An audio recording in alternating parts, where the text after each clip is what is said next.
In this video, I'm going to tell you how to find account number on Charles Schwab. So over here, we're going to cover how to find it on the website and how to find it on the mobile app, as well as some alternatives.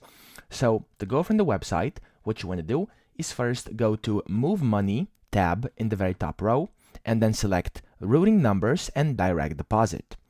Once you've done this, you want to click on the blue Select an Account drop down, and then you'll be able to see your full account numbers. So if that doesn't work for you for some reason, or you can't find any of these tabs, what you can do is use the alternative, which is to click on Profile in the very top right, and then select Account Settings. Then you want to click the blue drop down in the top left, and then you can see your full account numbers over there. Then what you can also do is from the mobile app, you want to click on the hamburger button in the top left, which is essentially the 3 lines button, which are the 3 lines on top of each other. So this is for the mobile app, as I said. Then you want to select routing numbers, and then you want to click on the blue button at the very top to select which account you want to show information for, and then it should default to one of your accounts.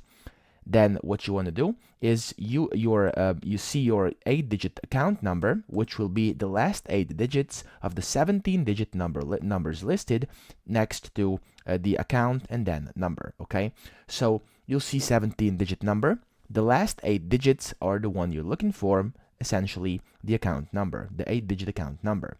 An alternative for this is from the home screen that says accounts on the top, so the home screen should always say accounts at the top. You'll have to find the account you want to get information for.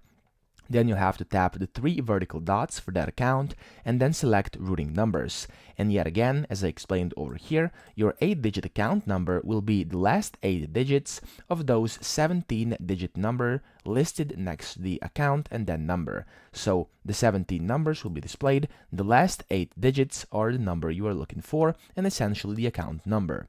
So that's pretty much it. I hope this video helped you out, and if it did, please subscribe to the channel and help me out as well.